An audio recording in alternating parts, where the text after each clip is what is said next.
Hi, everyone. Welcome back to the 9 to 5 episode. Thank you guys so much for watching our last episode. We featured our 2024 experience in motherhood. Both of us have had 12 months of mothering newborns and adding an addition to our families. So we spent our time discussing how that has been for us, and we are hoping that it also gave you a chance to reflect on the things you have successfully done, the things you failed at, and probably we will give them another chance for 2025.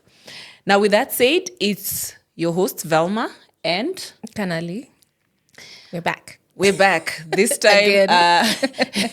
We apologize for being so much into the motherhood journey that we didn't get time to take you through the journey as well, because we're also deeply engrossed in the whole process, finding balance. Now, this year, 2025, I would like us to, talk about stories that are not talked about mostly online. Yeah. You hear them as whispers in the background about motherhood, how it feels, but we've noticed that women tend to not get the opportunity to voice out what they feel inside and how they go through it. So we are going to use our platform dedicatedly to share those stories and give you the voice and let you feel like you are seen, and not only feel but know that you've been seen. There's nothing new under the sun, so most likely you will hear a story that will relate to you, and we would like for you to feel seen. With that said, the narrator of this story today is going to be Kanali. Yours truly. And I'm going to be the audience. Please watch out for my reactions. Okay, so this is a post made by someone on Reddit, and the title reads "How to Remother Yourself." I think this is a really heavy one, and we've already gone through a bit of it, and it was getting a bit emotional. So let's strap up and get ready to get in. Yeah, nishakuona. Mi hata sitalia. Mi hata nishakupea feedback yangu. In fact, let me just get my water ready. Okay, I'll start us off. So it's a long one, so let's just You stay try and with summarize, me. yeah? Yes. So this one is hard for me to write, so bear with me. The relationship I had with my mom wasn't great, and I haven't spoken to her in almost 10 years. But with the help of therapy and working on myself, I realized I have a mother wound that I need to address. Growing up, she was not very emotionally available, but she did all the things a mom would do to tangibly care for me as a child, and I was raised to believe that I should be grateful for that and to love her back. But I never felt bonded to her or like I felt connected to her that much. I definitely felt shame for that and yearned to have a closer relationship with my mom, but we just never spent quality time together, and I felt more of I had to tell her things rather than feel comfortable to tell her because she could be extremely dismissive or judgmental. She basically required my total devotion to her, and if I didn't show that I then was and if I didn't show that, then I was ungrateful and was berated. I wasn't encouraged to be an individual or to think for myself. I felt like a bad daughter, and a lot and sometimes she'd even tell me as such. I'm told that's a form of narcissistic abuse. She wasn't a great example of a woman loving herself, as I saw her never put herself first. She liked to shop and eat as a means of coping and go to the hair salon to socialize, but she felt guilty being pampered or having hobbies or time for herself. I feel like this describes most of our moms, like moms in that generation. Actually, I wanted you to pause up to that point to just think through the fact that this is a child who was looking at their mom. We rarely get to imagine that you have an audience. So she had to go to therapy and then revert to the version of herself as a child to look at her mom differently from someone who she had put up in the pedestal.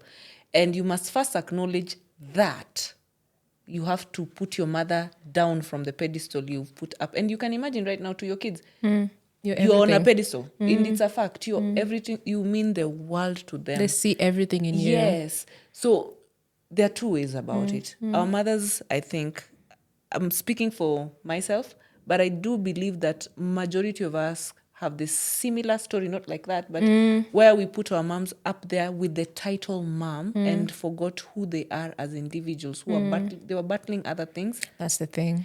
And because we put them up in the pedestal, we could easily criticize them and what they did. But then when you are in their shoe, then you'll understand that there's a version of parenthood as a mother, and then there's you. And unfortunately, as your kids grow, at some point they will see the difference. They will see when you didn't take care of yourself. They will see the sacrifice. They will either appreciate it or not appreciate it because they didn't ask you to take that sacrifice. Sometimes it's necessary. They might not see the point of view. But at the end of the day, what I'm saying is there's an audience. There's Always. an audience. So you can either be yourself.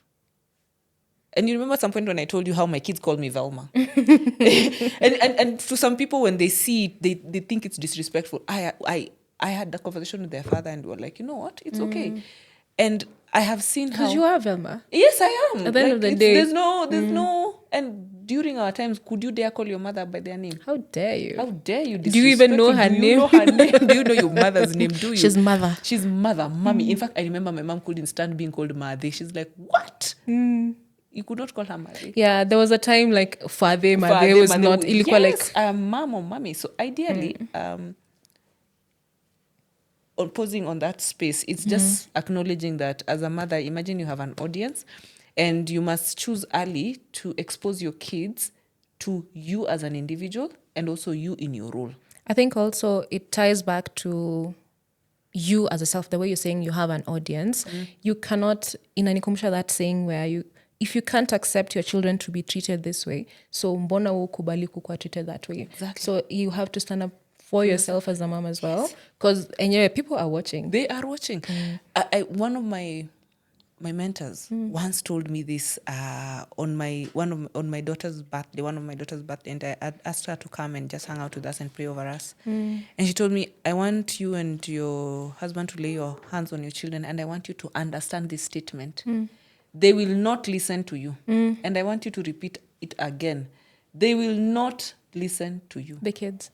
They will not. And I want you to accept it. And we were like, why would you make us do that? And she's like, no, they will see you. They will model It is, what you it is are true, doing. considering even when they're learning how to chew, something as simple as chewing. Yes. You have to eat with them. So they see you chew and then they learn, so we chew food. And that's how they learn to chew food. Exactly. So everything they learn by seeing. It is monkey do. Monkey see. monkey do. Yeah. So you can already see at that level of story, she is now the version of herself as a child looking to this human who did not care for themselves. And she could see it. Yeah. So please continue. Man, okay. So she didn't have much respect for herself. Imagine. Umejibeba hapa nje, mtoto wako asha kujaja anasema you did not have respect for yourself, yet every day you telling people here I'm a reputable, but our name is your name is our name is what? My names are your names are you're coming from a reputable family. Wow. Your child already has picked up that you don't respect you don't respect yourself. And then you can imagine the same person would come and tell you, you're not respecting yourself, and the child is like Anyway, which was confusing because the sound advice she did give largely contradicted what she did or was doing. Her relationship with my dad was extremely dysfunctional and codependent, and towards the end, volatile. Long story short, I'm still unlearning their unhealthy patterns on what they modeled and the things she told or instilled in me that doesn't serve me today. Pause. Please, I want to acknowledge something that she said. Therapy can work, man. Therapy is important. Go to therapy. Patterns. We talk about this a lot. I don't know, I'm so passionate about it. Patterns are patterns. I repeat it. Patterns, honey, are patterns. Si uchawi. Si urogi. Patterns are patterns. You can only do what you know. No. Even if you hide it as much as possible. Yes. Your brain is wired.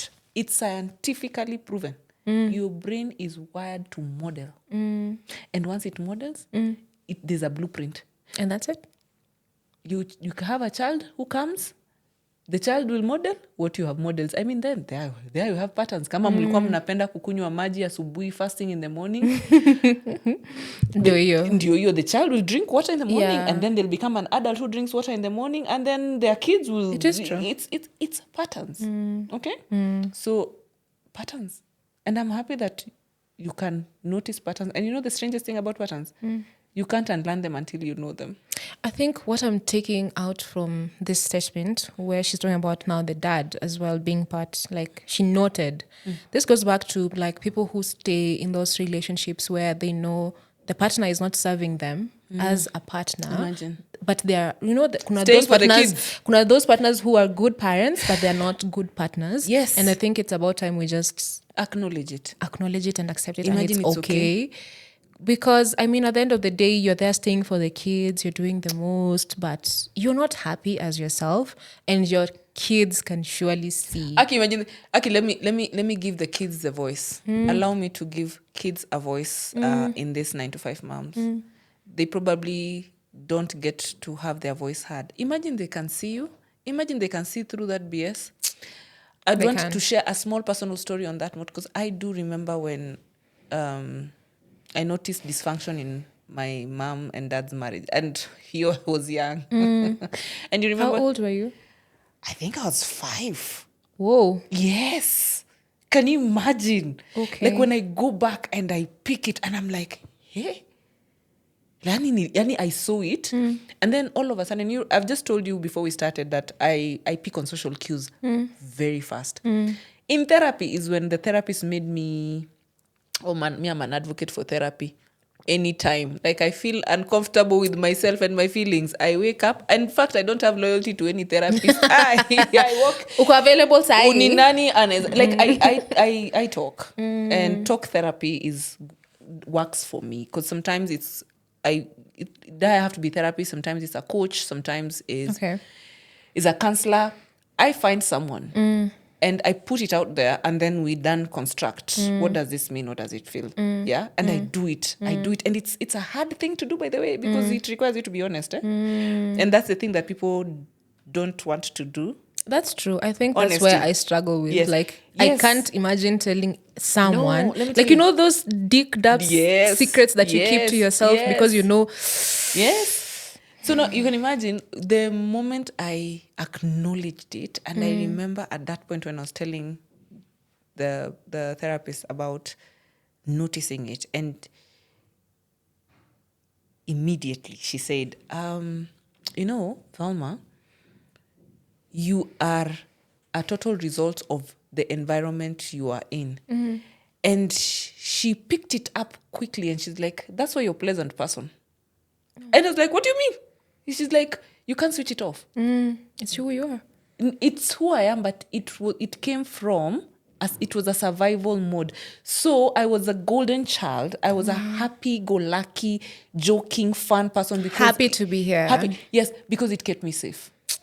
Because I could see the dysfunction. Yeah. So the only way to keep my parents happy was for me to be a happy child, to be nice. Because who doesn't want a happy child around them? So if I'm happy, I'm assuming it will translate to them being happy. So what does that mean for me now? It means in an environment when I pick something that's not comfortable, I told you this. Yeah, I quickly switch to a fun, loving, joking. Like I will give you stories because I want to distract whoever is going to make the space uncomfortable from getting that opportunity. Because once it happens, I feel unsafe. Because if you feel unsafe, then I don't know how to react. The only thing I know in terms of defense is violence. But because I don't want that version of myself to come out, is I quickly go into a pleasant person because I'm scared if I'm allowed to be violent, I will model a violence that probably is not necessary. And then everyone's like, why were you fighting? Why are you fighting? I got you. I'll mention this from also Trevor Noah's conversation with, I think in one of his podcasts, and he said how also for him and his mom, similar story. Like he ended up being a comedian because it was the only way to keep everybody happy. And why? Because it was the only way to keep him safe and his mom safe. Okay? So patterns. You can imagine having this show business, like it's like a show business, like lights, camera, action. Yeah. Yeah. I mean, action. Now imagine taking it to your kids. They model it as well. So all of a sudden your kids are people pleasers. They don't even know where it came from. Their grandfather was a dysfunctional. I don't know. I think I need to really analyze myself. Yes. Because I think, you know how I am. I'm an avoidant, Yes, you for are. sure. So I cannot really remember some of this. I cannot remember my 'Cause your brain childhood for the life of me. I cannot. Maybe it was nice. But if it was nice, why can't I remember the niceness of it? Because it was nice. It was nice. I will for sure say that. Is it because Anyway, you're scared of looking back? I think of that's what you see? I don't you even know. judge? I don't even know what if I want to do that. But you know it. Okay, I was listening to. Okay, I listen to a lot of things. I should be able to quote them. And this guy said the highest level of success is in the awareness of oneself, self mastery, and for you to get to self mastery, you must be able to look back and break things and understand That's why why. you do. That's why I'm not Yes. self-aware then. So you need to know why you do things. You see, the way I've explained to you how I pick on social cues, I already know it's my safety net. So now what do I do nowadays? Immediately I start picking on social cues. I ask myself, am I safe? Am I in a safe environment? And if I notice for sure the environment is not safe, like I can pick your intention. Imagine you can pick somebody's intention. You can. Your intuition is very It is strong. alive. So immediately I pick that you do not have good intention for me. And I've picked it. Instead of switching to that pattern of people being pleasant and stuff. Nowadays, I let you show me who you are. I hope you believe back. them. Yes, and I believe you. Before, I'd want to prove that, no, you're not a bad person. Oh, yeah. You're just nice. It's only that you don't know. Like, can you imagine that's stupid. Like the situation we were talking about in the morning. Yes. Okay. Like, how am I trying to prove to you that you're not a bad person? You. Anyway, let's continue with this. So basically what we're saying is your kids model what they see. And I like the fact that she has acknowledged that there was a pattern and the pattern stemmed from the primary caregivers, and the primary caregivers had a responsibility that they did not take. That's true. Yes. Unfortunately. Okay, continue. So I cut her out of my life when I was 20, partly because she refused to take her medicine for mental illness, but felt entitled to me enabling her destructive behavior, often being manipulative and using guilt trips to get me to do as she wants, without helping herself or even caring about what was going on in my life. At that point, it was dangerous to me and my roommates at the time. Safety because of her antics. She had been diagnosed as bipolar about 6 years prior. And while the stigma of having a mental illness is hard, it was even harder that she was actively choosing not to take a pill or stay in any treatment due to her Let me pride. guess. Out of control. To control Yes. them. Okay. We tried many times to get her help after an episode, but in front of medical professionals, she was an amazing actress, covering up her behavior, only to revert back as soon as they were gone.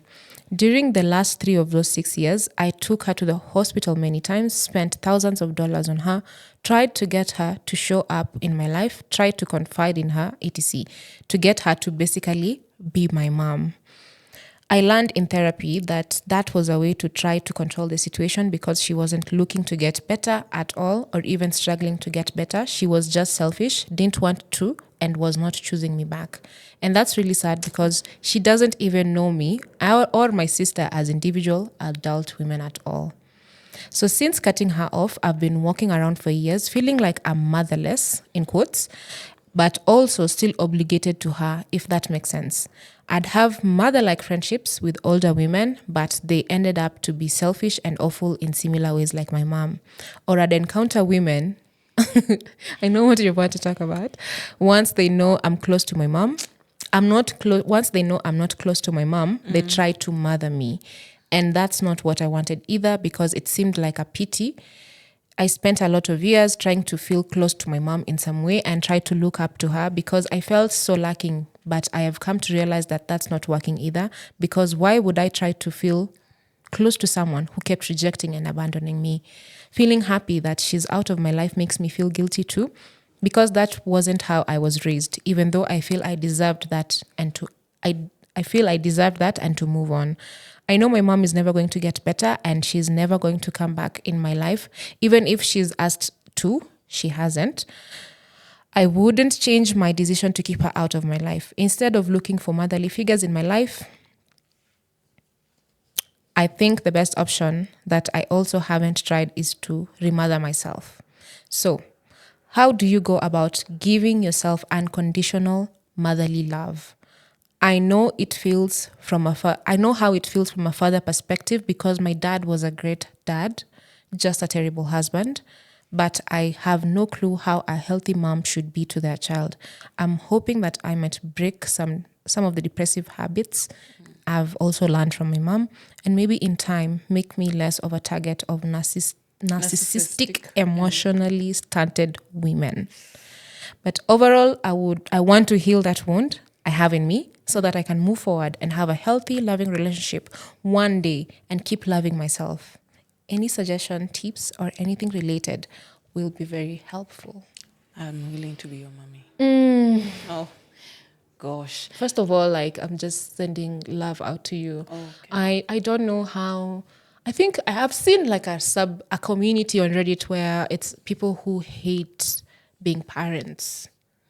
And it really breaks my heart sometimes to see you bring a child into this world and you're not able to love them as much as you would want to or as much as they deserve. I am not sure what happens for someone to make that choice. For sure, I'm not judging. But from where I sit, I see my children and I cannot see me not loving them at any point or even trying to better myself to be better, a better version for them. I think from what you're saying, the one thing I think we should be able to address is what is love? How do you interpret it? For me, it's... I feel like this is now therapy. I think you just might be lucky. All the money I've paid for therapy can end up in you in this. I this think podcast. okay, in love in this case, it's to your children for sure, and for me, I think for sure I know I have those motherly wounds as well because I don't think my relationship with my mother was super great like all along.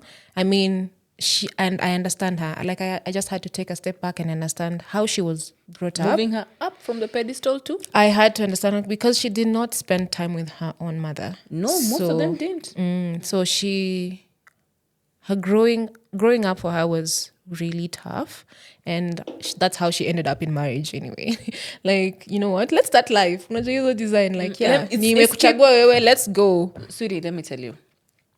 Let me bring you back. I know this is emotional for most of us. And let me tell you, when I tell you you must sit with yourself and feel uncomfortable and interrogate those things and understand those things, then you'd be able to tackle them. I like how she's been able to articulate Everything so detailed. in a detailed way. And I'm sure there's more. Yeah. But the fact that she's been able to name emotions. There's a time I told you it's very important to be able to name your emotions. Once you give them a name, you're then able to address them. In one step. And at some point, I told you how I was trying to teach my kids the difference between anger, sadness, disappointment. You know, they might look the same. But they're not. Yes, they're not. So if you're able to separate them and break them, and for example, happiness, joy, excitement, those are three different things. If you don't name it, you might not be able to address, am I excited or am I happy? So let's go back to the way you're saying you don't even know how to judge them. But you see, for the previous generation, what is the definition of love? For them, probably it was Discipline. Discipline, provision. Provisions. You have a roof. You What are you have telling food me? na manguo. Yeah? Hiyo ndio mapenzi. By the way, and that's true And for that's them. it. And people would say, Kai, akisi anapendwa amenunuliwa nguo ya Christmas. You know, amenunuliwa nguo ya Christmas. And you remember how you'd be disappointed if you're not given nguo ya Christmas. Why? Hiyo mapenzi haiko. But unajua umelipiwa. There are some who school fees. And I was listening to a behavioral scientist and he said, that defines a lot for you. Because if your definition of love came from the basic, you know, basic human Needs. food, shelter, What was the other one? Food, shelter, clothes. Way. Yes. Oh, hey. Yes. Okay. If that's the basis, that's the your mammalian brain. In that's survival, food, clothes, Shelter. and shelter. And that's the original definition of love for the previous generation. So you might be having an expectation that your mom should have hugged you. The strangest thing is me and my mom don't hug. Listen, Mimi, I started hugging my parents when I started living in Nairobi, and then when I would go back, and then that's the only time we would hug. And that's the only time we've This is ever me and my mom. hugged. Habari yako? Mzuri. Umefika? Umefika. Like I get up and then let me tell you. Now, And it's just normal. it's very normal. I don't feel anything. Like now my kids, coo-hoo, they hug. And I'm like, bitch, please, I'm your kid. I know that need to hug feeling. me. Yeah. But let me tell you now how I understood her understanding of love. Like, I used to be jealous of my own kids. I'm like, They're getting a version of your mother that's that you different. never got. Yeah. Then randomly, I remember at some point I was breastfeeding my second born, and then my first born then was on my feet. Nini. And then my mom was upset. She came in with a cup of tea. It's like, watoto wananitesia mtoto. Oh. Yeah. And I could see it in her face. Then my aunties there was an auntie of mine who was around. She's like, hebu chukua mtoto, mtoe hapo kwa Velma, amenyonya anamaliza anakuwa 2 bones. And the child would breastfeed, but I was bones. So my mom insisted for the baby to be removed from me. And then she gave me tea, and then she sat, and then we were back to business. Then I was like, oh, that's love. Okay. It is love. But she didn't say I love you. Hey. What? She didn't hug me. What? Afterwards, the way you'd be like, oh, mommy, baby, come, I give you a hug. No. No. Or randomly, I'd be talking to her and on the phone, and then the kids are all over. And she's like, can you get away from those children? And I'm like, but they're mine, mommy. Then she'd be like, no, but I want to talk to my child as well. Then I was like, I love that. So then it hit me, as I'm saying, when I looked back, their understanding of love was providing. Different. It was very different. And again, look at what kind of relationship could they have had with their mother. Then I once asked her, Mommy, how are you and your grandma? And they had a terrible relationship. And again, the way you say, for my mom, it's also escaping. She escaped a toxic mom. And she was trying her best to provide for me the basics because they were denied to her. There were many. And unfortunately, because there were many, my grandma had a favorite child, and unfortunately, it wasn't my mom. Oh my God. I mean, Kwani, that's the case everywhere. Yes, and then because she wasn't the one, can you imagine, she saw it, and she tried to do everything to get her attention. She was I think that was also the case for my mother. Now, you see, how can you blame her for not loving you? That's the one day I figured that out. I cut her some slack. Like, Yes. anyway, hata wewe ulijaribu. And for sure, I'm trying to put myself in her shoes. Would you have survived? Where? I don't think I would have. And you see, that's why you can either go the two directions. You can either go and become an outstanding human being to prove to them that despite you not loving me, I made it. Or alternatively, you can be a destructive human being to get the attention of your mother. You see? Wow. And then, as we said, patterns. And because you've already learned that as a habit, then in comes your kids. And you, munanza tena fresh. Modeling a citizen. So this is how we do things. Yeah, so mothering yourself is a very difficult thing to do. It's so difficult because, first of all, you must remove your mother from the pedestal and see them for who they are as a human being. Look at the circumstances that are around them. Judge them harshly or with grace. Then from then on, you can make peace. Because imagine they were individuals as well. They were just a young girl somewhere. I saw a photo of my mom, and she was so young, and she looks like my younger sister. So at first I thought it was my sister, but I was like, those shoes. No. Like in a nice way. So now I feel like as a topic on that, it's very critical to interrogate where they were coming from. Very important. Very important. You must remove them from the pedestal, put them down, address them as See them Kanali as or who Velma, they as are. who they are. And that's what I was telling you. When my kids call me my name and in public, people get like, chick. But let me tell you, in my house, the way these kids check me, I have seen it. You've seen it. Yes. They check me like me and my patterns of me. I'm checked like this. Like, at some point, you know the way you're on your phone on TikTok, you're just like, "Duh, duh, duh, duh." So you'd hear mom, and I was like, I have too many kids in the house shouting mom. So you'd hear mom from this side, mom from the other. Sometimes I'm just ignoring. I'm like, whatever it is, you'll figure it out. So you know the way you could be on your phone, then you'll just hear Velma. Then it's like, well, You've been summoned. if someone is like, then she'd probably, one of them would be like, mom, I've been calling you mom and you're not responding. So Velma, it is. So Velma, it is just like, you've got my I love attention. that. You guys, if you're watching this right now, I am proud of you. I am proud of you. That is so amazing. I tell you, like, there's a time they were watching our show on YouTube, and then they had notes. They're just like, mom, first of all, why are you calling yourself like that? And I'm like, I'm called Velma. Oh, yeah, no, mommy. Then they said all the names. I was like, you should be saying all your names. And I said, okay. But aren't those your names? And I said, yes, they are. Yeah, so then on your name. Ooh. And I'm like, these kids have now been able to pick from me that I am an individual. And that's been amazing. able to pick that I'm a mom. So when they It's need amazing to, and it's scary but at as the I same told time. you, it required me to make a conscious decision. And we had a conversation. Now at their age now, we have conversations. And I told them, listen, you cannot call Kanali. Sometimes you'll have to call her Miss Kanali No. in public. Why? It's respectful. It's just what society dictates. So we agreed. You can follow stupid rules in the society if there's a reason behind it. But if you don't understand it, you have no reason to follow it. If your intellect believes that it is stupid, I allow you as your mother not to follow it. But if you somebody has told you something stupid, but they have a reason that makes a little bit of sense, respect them enough to do it.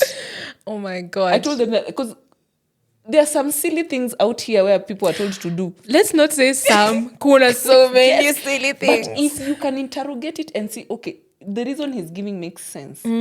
Respect them enough to do it. However, if you interrogate it and see, apa bado It ni makes ujinga, I allow you to disrespect it. So for example, like adults and respect from you. However, because of social structure, You have to respect them. you have to respect them. But if somebody Yeah, is behaving okay. in a manner that does not require respect from you, I told them, I give you full responsibility to disrespect them. I will appear and I will sort it out. Because if somebody is abusive, Oh, for sure. You're You catching don't- these hands. you're not going to have respect from children. So anyway, and I think that's yeah. that's as I said, your definition also of love from your parents will automatically go to how you'll define your love to your kids. And if you're able to know that they're an audience and therefore they will see a version of you that you don't see. You know, you don't see. You cannot see, for sure. Yeah, wewe uko tu performance hapa, mumekula, mumelala, mumevaa, tumeenda job, mumesoma, you know, you're in the performance, You're checking the boxes. Yeah, they're the audience. So if they check, please, if you're checked, just be checked and then Kubali. angalia alafu ujiinterrogate. Sasa kwa sababu at the end of the day, you'll have somebody in future who's saying that you are not a good mother. But from where you sat, you think I you think did that's the even best. worse, if I'm being honest. Yeah, you think you did your best. If you ask the lady's mom, she feels that this must be an ungrateful child. I sacrificed so much. I ended up being bipolar and she's here not... Can't you see I went through so much with your For you, father? for your And you father. know, Yeah. you're as a child, I expect to take it on.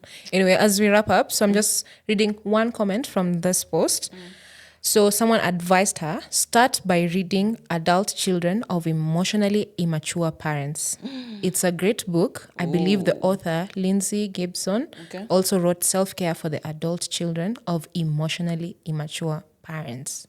Stay strong. Now, in that last comment, I want us to wrap up with what would you do in that situation, leave alone the books. The impact here is it has affected how she chooses her friends. Oh, wow. Okay. Because again, the friends that she chose who are older women, and I know you always advocate for older women. Yes. You have not older women necessarily, but friends in all age gaps. Yes. And I would want you to also touch on that a bit. Okay. Because you have experience with that. I don't know. You are like my oldest friend that I have. So this So is you are my that. And so far it's been great. So I wouldn't have like a negative side to having, because she mentioned how when did they it. found out that Yes. she doesn't have a really good relationship with her mother, they started mothering her. So as we wrap up, just So number one, you see the patterns affect her choices in future. I guarantee you it will affect also the choice of partner she'll pick. It will. Because you'll try to get someone either you can fix or someone who can save you. that's too. Vitu ni mbili. Somebody who you can fix. Mambo ni mawili. Mawili. So either somebody you can fix or somebody who can Fix you. save you. Save you. Save So you. fix you basically. Yes. Yeah. At that particular point, it goes even for your friendships. Okay? I told you the reason I was looking for female friends is because I didn't have a sister. Then I grew up and my small sister is very small. Yeah. So I was looking for an older sister. Okay. Did they do me dirty? Yes. A number of times. And before, it's because I'd come with my heart, my heart in my sleeves, like I'd love you. And Because we think everyone is like us. kidogo mtu anachukua advantage auelewi, then you can see it, then you won't stop it, then they go all the way and then you can't stop them. So ideally, this is my advice for that space. Please notice that if you have a pattern and if you're going through something, people can sense it. People can sense a weak person. People can sense a needy person. People can sense. And people who can sense and take advantage, oh my God, they do. They're the worst. Oh, they do, people. honey. You need to protect your heart. And that's why I am going to quote the Bible. I can't remember the verse, but it says, guard Your heart above all else. Above all else. Because people can pick you. Whatever you think you're hiding, someone can see it. Okay? So even in friendships, that's how she ended up there. And unfortunately, majority of these people out here are walking around with some sort of wound. There's no perfect All of human us. being. We all have some sort of wounds. Question is, are you able to tolerate those wounds? Are in you other able to people? identify Yes, them? and tolerate. Everybody comes with different wounds. Yeah. Yeah, even I have my wounds. We But all do. are you able to tolerate that? Because that's where grace comes in. Are you able to tolerate that? Because it can't be you getting things from me. What am I getting from you as well? It's transactional. And because of that, if you attract somebody who has already seen that gap, they have two choices. If they've worked on themselves, they might be able to kind of help you work on yourself. But if you're noticing that that person is also selfish, back the F out. Like, run. Run. Run and run so fast. Yeah. And there are people who are constantly looking for people to save. Also be very careful of Allah. those people. Yeah, there are people who are constantly looking for people to save because they're trying to save so that they can run away from their own problems. Maybe. Okay. Yeah, so you also have to be very mindful over who you are inviting Who in you your let space. in. Who are letting. And that's why I'm telling you, Kanali, I'd rather go for therapy. Therapy. Yep. When I am sorted, I can come and present myself to the world. Because I then you get get your tools and techniques. And you're of able to handle the managing. situations differently. Thank you. Yeah, with a level head. Yes. You Yeah. are going to be a little bit more logical because sometimes in this life, your emotions can mess you up because They you will can. not be able to think if emotionally you're not clear. Okay? You do the most irrational things. Irrational things. And you see, it comes from patterns. You're doing it purely because that's what you know. You can't do what you don't know. You can only do what you know. And you can only operate from unknown to an unknown. You can't operate from an unknown. When you're operating from an unknown, you make a lot of mistakes. Okay, I get And you. if you're making those mistakes, make sure that they are worthwhile. It's a learning lesson. You're able to say, I got burnt. And because I got burnt, now this is my wound and this is my lesson. So that I wanted to address, especially for friendship. Because mothers, and I told you this, I remember, I think last year, your mother has an impact of even how you make female friends. If your mother had a lot of friends coming in and out, and you will always look for friends who are permanent. I have my mom's friend who I thought she was my auntie for the longest time. Aki shock on me the day I was asking mom exactly who is. She's like, she's a friend. They had a sisterhood for the longest period. Now let me also answer the part of why was I looking for a sister in friends. My mother sijui walikuwa 8 sisters, sijui 7 sisters. So their relationship is so tight. What was I looking for? That. Yeah, amezaa watoto wangapi? Watatu. Kwa watatu tuko wawili. You see, so I was trying to emulate what she has by Patterns. Getting, again, it's modeling. So you have to be very careful over the wound you're carrying, because that wound will affect also the friends you choose, the partners you have, the kind of mother you're going to be. So part of unmothering yourself is awareness of oneself. Awareness of oneself. And don't look into getting it from social friendships. If you can get a profession, if you can get a coach, if you can get there, try. You can read books, yes. You can try to do it for yourself. I tried, but I believe when you have somebody who's able to help you do it, Hold your hand. They are trained, they'll be able to sort you out. I'm advocating for therapy. I'm advocating for it passionately, because there are techniques that are put there. These are profession and they work. You can rely on somebody who will disappoint you, and you then create another wound inside you. I mean, una pile on top of exactly. So with that said, I believe that one of the important journeys in motherhood, is also on understanding your patterns, understanding where you come from, how you arrived there, and how you want to raise your kids. What do you want to transfer onto them? And not even transfer, even what do you want for yourself? Most important question. Yeah, I think we should wrap it up there. Yeah, so we wrap it up at what is important to yourself. Go for it. You only have one life, and please take care of number one. Leave it. Take care of number one. And who's number one? You. Thank you so much for watching. Thank you so much for being here. Let us know in the comment section. Yes. Share your stories. How you are remothering yourself. Yes. How you are navigating motherhood while remothering yourself. And what are the steps you're taking to make yourself better, a better person, a better you, a better friend, a better daughter, a better mother, and all that. And don't forget to subscribe, guys. All our channels. Yes. Follow us on every detail will be in this description box. And today we are at Voicebox Studios. Again, we will leave all the details in the description box. You can check them out, hit them up if you need a studio space to record your stuff. Yeah. Reels, Yeah, TikToks, that's podcasts. it. Bye. Kwaherini. Tuonane to the next episode. Tuonane in the next episode.